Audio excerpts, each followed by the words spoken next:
Chainsaw Man chapter 215 is officially here. And god damn it is not what I was expecting coming into this chapter. I think everybody thought, oh my god, Darkness Devil, Hell, Pochita, crazy stuff, right? We all thought that like it was going to be some new Hell arc or something. No! Who pops out of those doors is nothing else other than Yoru. The War Devil herself makes a grand appearance sitting on her throne of intestines and meat by the looks of it. It's absolutely disgusting. She says, this is quite the grand welcome, as she drops down in front of the Famine Devil, the Death Devil, and of course, Chainsaw Man.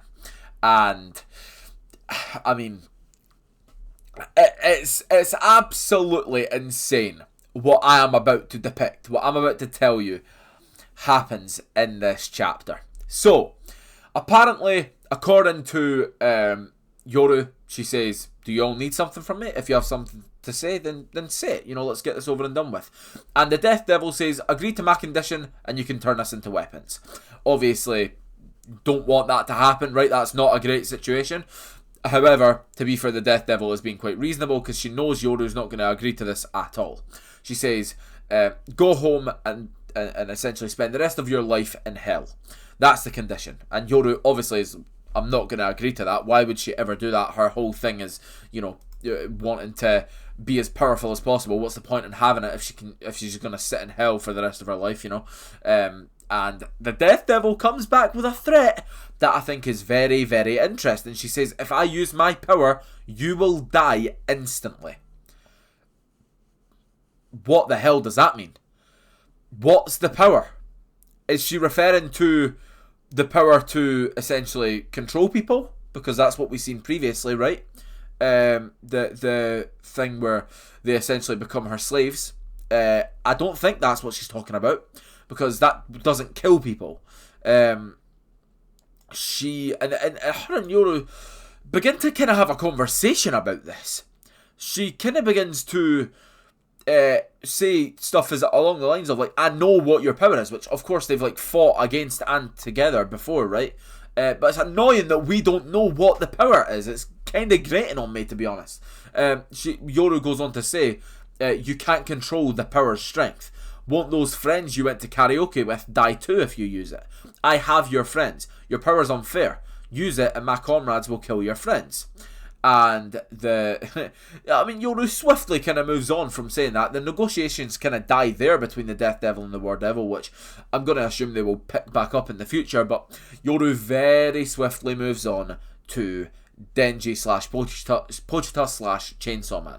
And she says, I'm not even interested in the Death Devil and the Famine Devil. Yous are bums to me. The only one I care about is Chainsaw Man. Let's wage war. She wants a war against Chainsaw Man. She says, we're tied 1-1. This battle will prove which one of us is stronger once and for all. If you win, this world's yours. If I win, I'll claim both the world and you. As in, finally she will get her dream of turning Chainsaw Man into a weapon. Do you accept? She says. And without even a word spoken, because Pochita obviously can't, well, he can verbalise, but he can't speak actual like English words. Doesn't say anything, right? Just stands there. But without even saying anything, Yoru says, that's fine. I don't need a response. And in a split second, they disappear. And the battle between Yoru and Chainsaw Man Pochita, the final proper battle between these two, begins. And instantly in this fight, Yoru is fully decapitated and her legs are chopped off. There's blood flying absolutely everywhere. There's meat and intestines everywhere. A mad gory scene yet again. Pochita has went full on going for Yoru, and during this period, it's kind of unclear. I feel like Yoru might have landed something as well, because there's like, it looks like explosion marks around Pochita's body, but I might be wrong about that. But I can tell you for sure that Yoru is gravely injured right now. Now, obviously she will regenerate, that's how it works, but right now she's in a terrible, terrible way. And as that is the case, the chapter ends with 3 panels that I find absolutely fascinating. We appear in Denji's dream world. Obviously, we know this world, this kind of these visions that he sees, where he kind of goes back to being a child, and these, he hears Pochita through the door, and Pochita's like, "Don't open the door." Obviously, that what the door represented in part 1, that was all revealed then, but it's still like a mysterious location that somehow his dreams come back to every once in a while, and there's still more to happen there. And he's screaming for Pochita in this little weird place, and he sees Yoru. Yoru is in this world, in this place with him, and he asks her, "What are you doing?" And she says, "I have to go over there." And then he's like, "How come? How do you have to go over there?" And Yoru says, word for word, "Because I've been chasing that for so long." And she's pointing, and Denji is looking towards whatever that is, and to us it looks like just nothing. It looks like an abyss ahead with nothing that we can see. However, obviously there's some sort of symbolism, and there's some importance going on here, some majorly important stuff going on actually. God damn, man, this is the first time that we've ever seen somebody invade Denji's kind of dream world, this weird place that we've seen continuously since chapter 1 in this story. And Yoru's invading it, and it only makes sense that it's something to do with the fact that they are both completely under control by their respective devils right now. Pochita has fully taken over Denji's body. Yoru has obviously completely taken over Asa's body. We are currently in a situation where both of them are completely helpless, and we don't know what Yoru's talking about, we don't know what Asa's talking about in terms of chasing that for so long, but whatever it is going to be vital for the development of our character as we move into this next portion of the story. And Denji being here and searching for Pochita is so interesting as well, because this is probably the first time that, in fact, I can't remember a time where Denji's been taken over by Pochita and we've seen him during that period.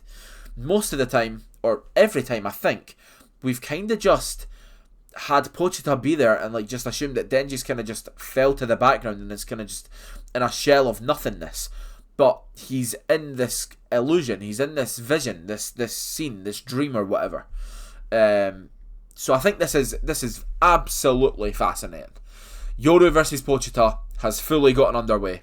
That fight is taking place right now, and Pochita is 1-0 up as it stands because Yoru has been chopped up into a million pieces, although that obviously will not remain the case. That fight will probably ebb and flow. I think we're going to get a major battle between the two of them, and a lot hinges on the result of this fight. Let me tell you that for free. A lot hinges on the result of this fight in terms of the future of this story. If Yoru wins the fight, what the hell happens to Denji?